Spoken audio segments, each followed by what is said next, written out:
Salutations from space! This is the Astrolonaut, Gemini Brett of MoreThanAstrology.com, presenting to you Periodic Fables of the Elements, Part 1.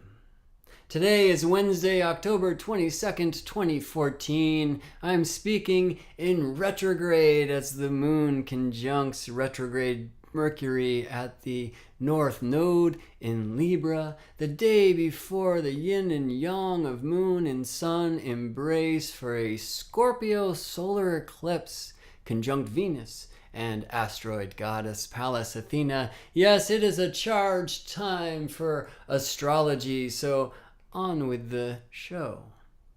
The elements. What are they?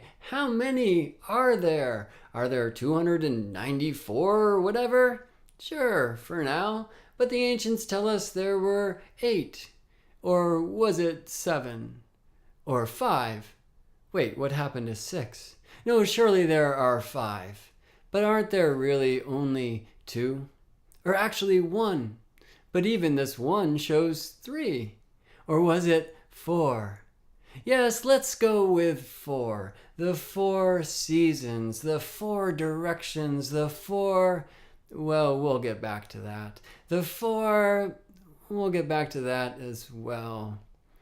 The 4 bending styles of Avatar. But there can only be one Avatar, right?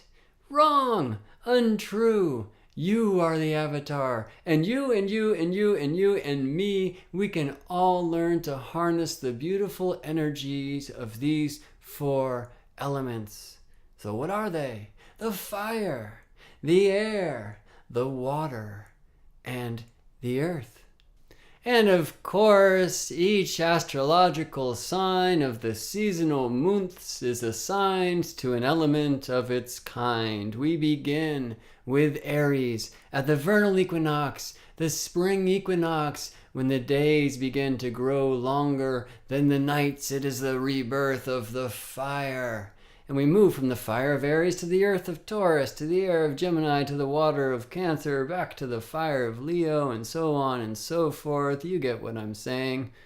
Oh, okay. Well, maybe there's a better way to express this information so that it can be embodied. In fact, we start with the body.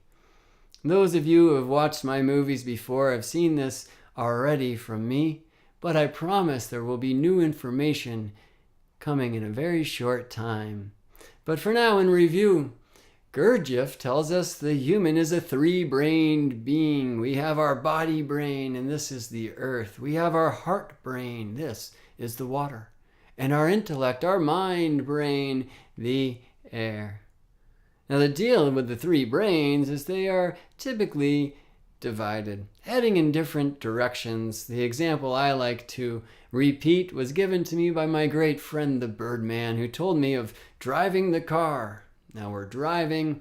The body does all the body stuff. It's stopping at the stop signs. It's looking both ways. It's using the blinker and such.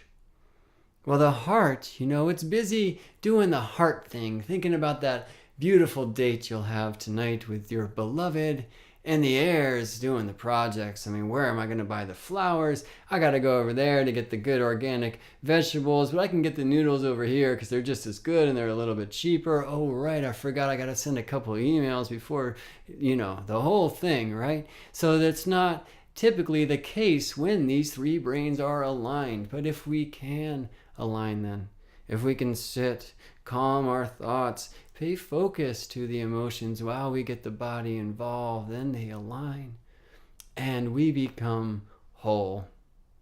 Then we can access the highest mind, the mind of the fire above, the fire of spirit, and we become what the great sage Alan Watts called holy. Holy, like His Holiness the Dalai Lama, or Her Holiness the Dolly Parton. Oh, pardon me, Alan. So to be holy, what is this? And how else can it be expressed?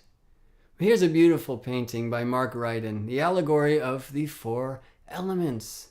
the four elements. Here are the alchemical symbols of the four elements, and you see those here on these young ladies' dresses. Air, fire, earth, and water, all sitting down for a cup of tea.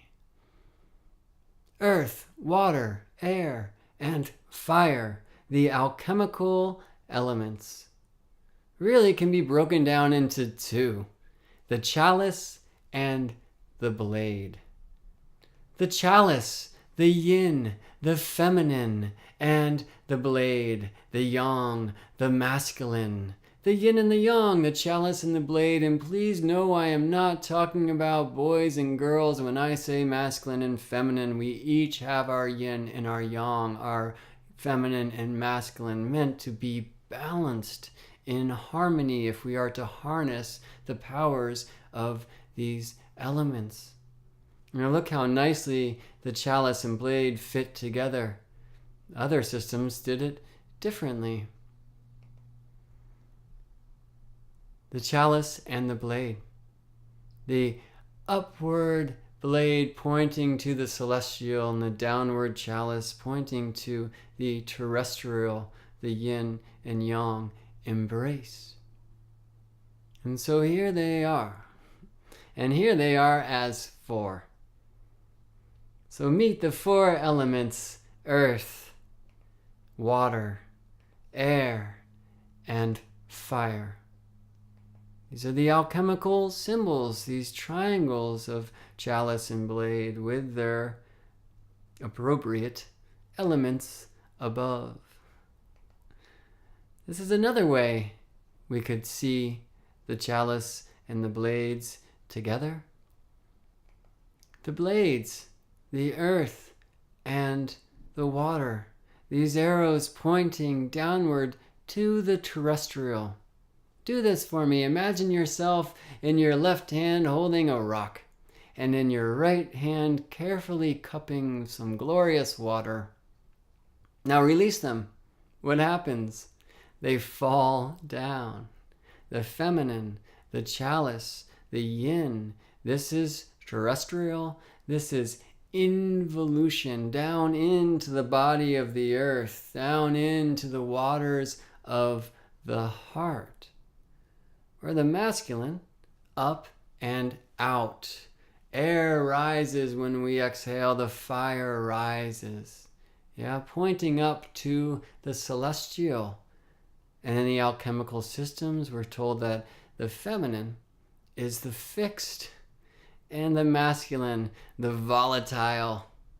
And also to find this balance between yin and yang, we're meant to make the fixed more volatile and the volatile more fixed, to find that center point, that middle way of feminine and masculine. Well, I like this grouping as well because we can see left and right. On the left side, the air and the earth, divided triangles by these lines. Isn't the mind divided into left and right hemispheres? Isn't the body divided into left and right sides? Well, the heart and the fire of spirit, they are never divided. They are one. Shamanic astrology presents the four elements this way. The body of earth, this is the feminine left brain, the heart of water, the feminine right brain, the intellect of air, the masculine left brain, and the spirit of fire, the masculine right brain. You can read all about that in the Shamanic Astrology Handbook. Find out more at shamanicastrology.com if you are so inclined, and I hope you will be.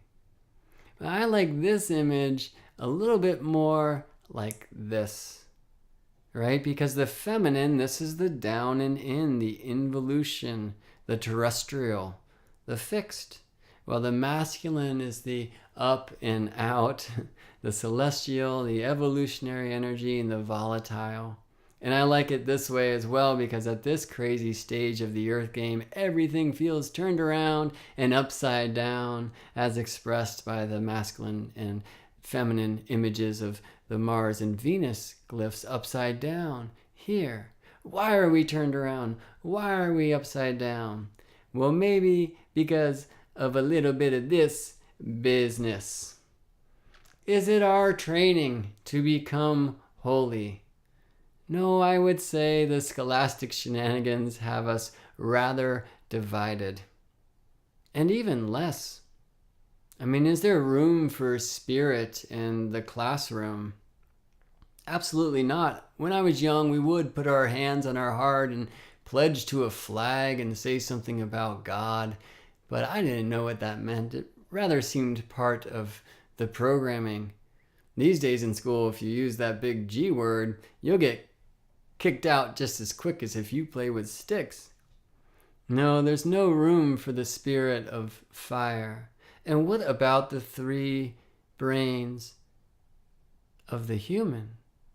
I say there are holes where they should be. I mean, the heart, the water. Are we encouraged to express our feelings, our emotions, our passions, our desires, our excitement, our frustrations, our traumas? No, there's a hole where the heart should be. That energy sent to further divide the mind and further diminish the fires of spirit above.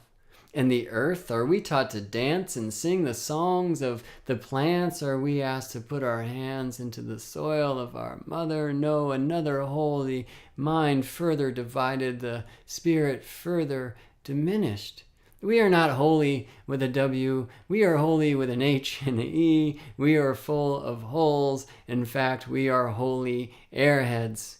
And there's even a hole where the air should be. We are not taught about higher consciousness, the true ways of intellect.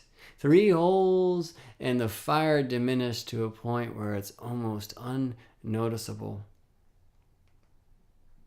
And it leaves us in this state, a state of division, a state of battle between the yin and the yang energies of feminine and masculine. So here we are, the elements balanced, in this beautiful painting, sitting around enjoying a cup of tea on a tree stump. And why so grim, ladies? Well, perhaps because they're waiting for those little boys in the nest to grow up. So how do we fix this state of holy, holy, holy?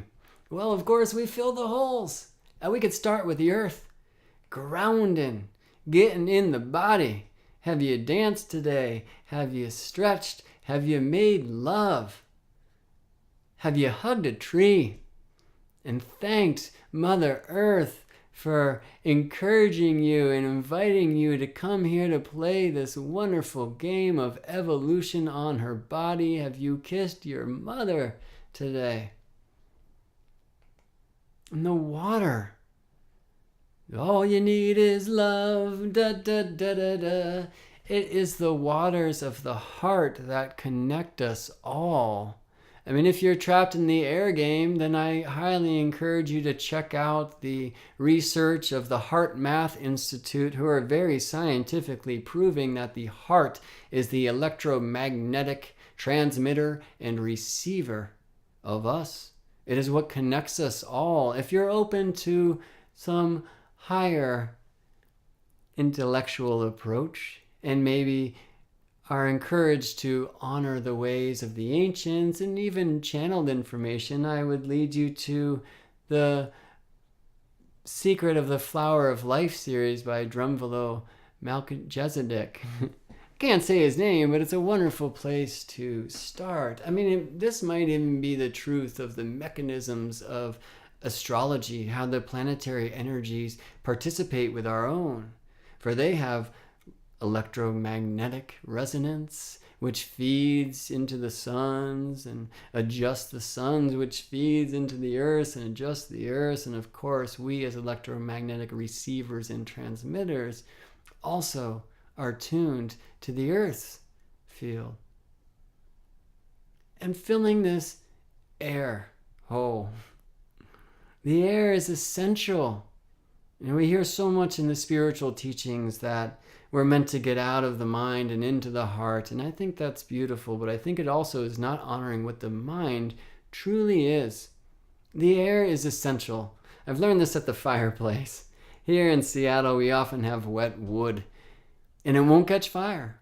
So the elemental analogy is that the body, the earth, is saturated with the water. This is the unexpressed emotions in this better not cry, better not pout cultural conditioning. So the wood won't catch fire, won't find spirit. And then what do we do at the fireplace?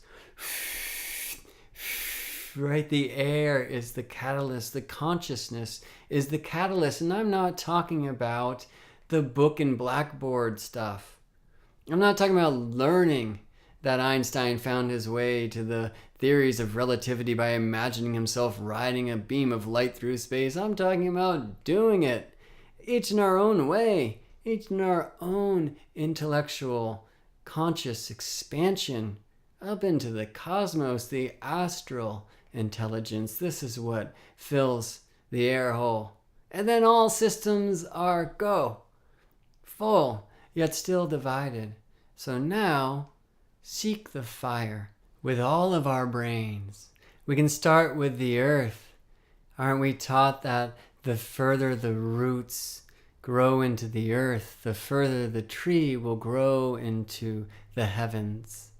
And I love what Rumi says, maybe you are searching among the branches for what only appears in the roots. There is something about going deep into the cellular wisdom of the body, deep into the lineage, into the ancestry, into the information of the earth herself, stored in the plants and the birds, all of the animals, the way they sing and speak to us and guide us.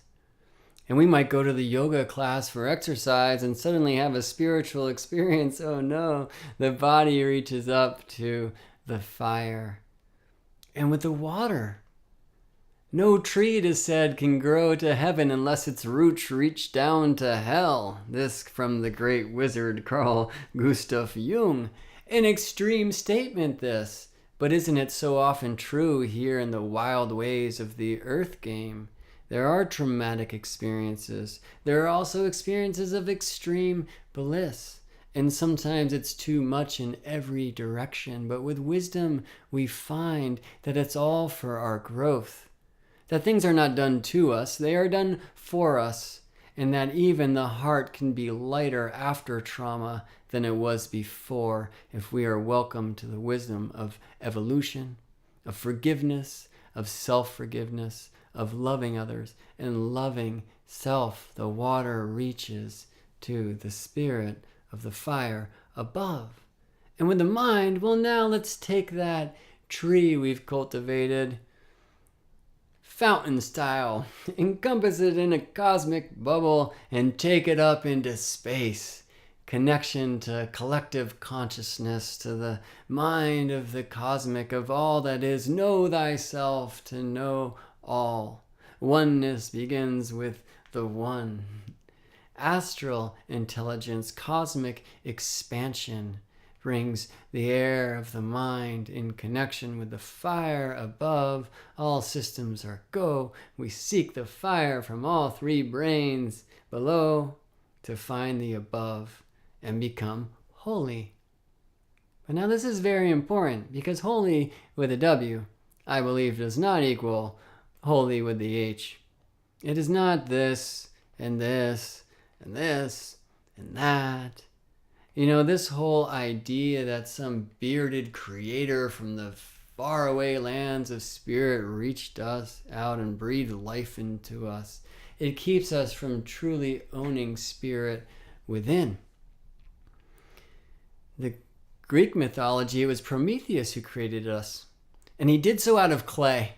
Does this not mean we are ever moldable? And he created us in the image of Creator. Does this not make us creators ourselves? Prometheus gave us these gifts, and he gave us another one, for which he got in a lot of trouble. He stole fire from the gods to bring to human.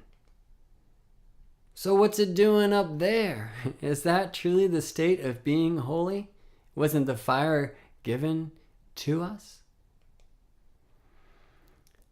The alchemical symbols of the elements are traditionally aligned in the same order and which I've presented as the three-brained being reaching for the fire above. From the bottom to the top, the chalice of earth, the chalice of water, the blade of air, reaching for the blade of fire. But look at this thing. It's kind of unbalanced, and especially if that fire is somewhere off in the distance, the air and the water together are teetering on the surface of the earth. Like, we'll never have balance if we can't bring that fire back to hold us. But Prometheus, it is said, stole fire from the gods and put it in our chest. Though I would say it belongs a little bit lower, and we hear this a lot. It's at the cauldron, at the hara, at the center, the third chakra. The solar plexus are called solar for a reason. That's where the fire belongs. And the fire within me sparks the flames of self-empowerment. Finding the fire of spirit within. And then we know that the fire is also the will, our sovereign will, and the intuition, the gut guidance that we are all capable to tap into, always. So this is where the fire belongs, between the heart and the earth. On the left image, it's blade, blade, chalice, chalice. It's the yin and the yang divided and battling. And on the right, blade, chalice, blade, chalice. There's this mixture of the yin and yang energies. They come together at the center point in relationship, in harmony. So that fire belongs there, at the core. And that point between the fire of the cauldron and the water of the heart, that is our center.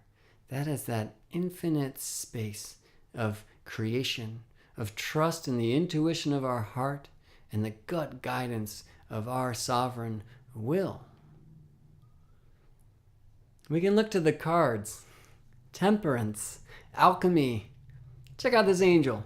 Got a foot in the water, a foot on the earth, doing that whole chalice thing, but wearing the blade of fire on the chest and the halo of the enlightened consciousness air, and mixing water together. But alchemy, we're told, is mixing the water and the fire. Well, and this card has too many symbols to name. I mean, we could get into the whole crow and skull thing on the cauldron, but that might be an extreme place to start. For now, let's really honor the duality that exists in so many ways in this card. The light and the dark, the water and the fire. And I love the bees that are all over the dress. But look to the lower left, right? Here's the lion, traditionally associated with the astrological archetype of Leo, which is a fire sign. And the phoenix, traditionally associated with Scorpio, a water sign. So the lion and the phoenix are reversed in their elements. It's like they're staring into that cauldron like, hey, you gonna sort this thing out or what? And so we will, through this alchemy, this blending of the fire and the water, of the will and the heart. There it is, at that center point. And I love this image. It just seems more balanced than the traditional one to me. I mean, if you like the whole holiday season thing, you can see the colors of Hanukkah above and the colors of Christmas below. But that's not what I'm here to talk about. So fortunately, I can't talk. It is Mercury retrograde after all. I like this, It's like these lines can connect this image of the temple in better symmetry now somehow, and connecting the mind of the blade above to the earth of the chalice body below. And so I like this image. On the left, we've got the body-mind connection. And on the right, that center point of heart and will, the spirit within. And now they fit together so well. And for those of you astrologically inclined, check out the clockwise movement of the elements here, right? From air to water to fire to earth, back to the air again. This is how it works through the seasons, through the months. So if we start in the lower right with Aries, now we see fire of Aries, earth of Taurus, air of Gemini, water of Cancer, fire of Leo. We can continue. And if that's too much, well, just check out how cool this thing is. I mean, it looks kind of like Space Captain face. Okay, so here we are again with this new image, this new alignment of the alchemical elements, this new tower, this new temple, this new way of being holy. Earth, fire, water, air. And what does that connect to? How do we become beyond holy? Well, I love this image of earth, fire, water, air. It really is reminiscent of Inipi, Lakota sweat lodge, which is maybe the best symbolism and practice of the balancing of yin and yang energies. Here the stones of earth are heated in the fire, brought into the womb, where the water is applied to produce the steam, the air that rises, carrying prayers to spirit.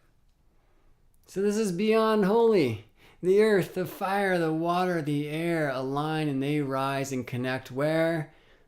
Well, to the ethers. Back to that 5-element system again. But there'll be enough for that another time. And indeed, the ethers encompass all elements and everything. So beyond holy. How's that sound? Let's do that one. The 4, the alchemical elements, perhaps can align to find 5. So back to these astrological associations of the signs and the elements. Now this thing is not aligned to the traditional tower of the alchemical elements, right? In this calendar, we're seeing fire on the top, then the earth, then the air, and then the water at the bottom. I mean, the earth above the air, that's kind of funky, isn't it? To make this thing agree with the traditional system, we have to shift the calendar. And then that doesn't work. If we go fire at the top, air, water, earth at the bottom, then we're moving from Aries to Gemini, to Cancer, to Taurus, to Leo. It's all messed up. But this system, this new tower, this new temple, it actually works out. So let's start with Gemini. Why not? And fill in the rest. Gemini to Cancer to Aries. Oops, that's off. But with just a quick Rubik's Cube move, we can sort this thing out. Gemini, Cancer, Leo, Virgo, Libra, Scorpio, Sagittarius, Capricorn, Aquarius, Pisces, Aries, and Taurus. Back to Gemini. This is the calendar year. The air, water, fire, earth system works. And I love this too for the column on the right. For those of you who are astrologically inclined, know about the astrological ages. As a result of precession of the equinoxes, we'll see this rising from the age of the bull to the age of the ram, the age of the fish, and dawning into this age of Aquarius. Well, let's talk about this one in part 2, because it's all about that. For now, a little bit more with these lovely ladies sitting around the trunk for some tea. And there's more symbols here for us to observe. I mean, first of all, the trunk and the hole, there is an image of the yang and yin. The picture, right, also showing yin and yang elements in this kind of half heart. The bee, there's that bee again, and we could do a whole talk around that thing. What's on the picture? Mercury. Mercury, the intellect. But Mercury, traditionally associated both with Gemini of the air and Virgo of the earth. And I'm very interested in these little boys, These babies in the nest, they have letters on their chests. They're hard to read in this pixelated copy, but the letters are C, F, and M. And astrologers know these to be the initials of the triplicities, cardinal, fixed, and mutable signs. The 3. But let's talk about the 3 another time. For now, maybe we've had enough about the 4 as well. How about the 2? How about the celestial and the terrestrial embracing? How about the sun and the moon connecting to kiss the yin and the yang becoming one? And this is my meditation lately. In these Mercury retrograde times, I try to turn down the tech, go inside, and look more to the symbols than the words. And so in this time, I've done this dance with these alchemical glyphs. And it really all comes to this center point. This point where heart and will combine. The chalice of the feminine and the blade of the masculine connecting at this point, this invisible point of our center, our core, the heart of love, the will of sovereignty, the sacred feminine and masculine embraced right here at the center of our being. And that's the place where I feel sits and rests. Well, what one of my teachers, the great Neil Kramer, calls the return ticket. The idea is that we are ever connected to source.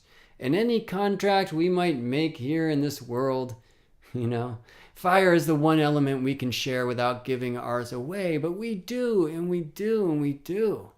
Serving others' fires, tending others' flames, punching others' clocks, whatever it may be. And we seem to make these contracts in this world, and perhaps even in others. But we have the return ticket. We have the birthright of sovereignty. This can always be reclaimed. With love in our heart, we stoke the fuels of our fire. We take back what we have given away. And we know that we have the return ticket that will always take us home. Whenever we choose, we've had enough of this earth game, evolution, and want to go. But why should we rush that? Here it's time to cultivate these elements, to become holy, to become connected, to become one. For when the celestial and the terrestrial embrace, when the yin and the yang get together, something beautiful will be born. This dance where feminine and masculine merge at the heart, at the cauldron of the core, from this blend of yin and yang will be born the age of the child. Thank you for watching this periodic fable of the elements, part 1. This is your friendly Astrolonaut, Gemini Brett, signing off. I will see you in space. Embrace the transformations within. You are the very ones you have been waiting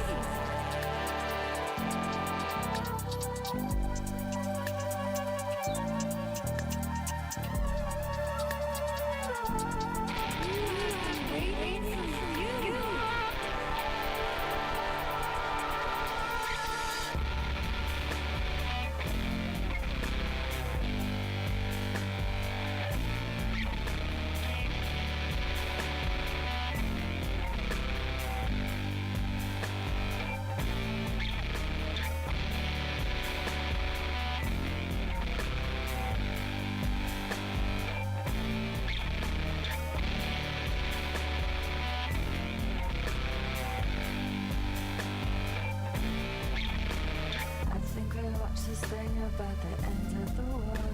Draw lines to silent shapes in the night. It's not permitted to be so afraid of dying. Andromeda is mine. Andromeda is mine. You tell me everything, dreaming, calling the moon high. gonna come. Applying pressure funds so that the righteous will have won. Their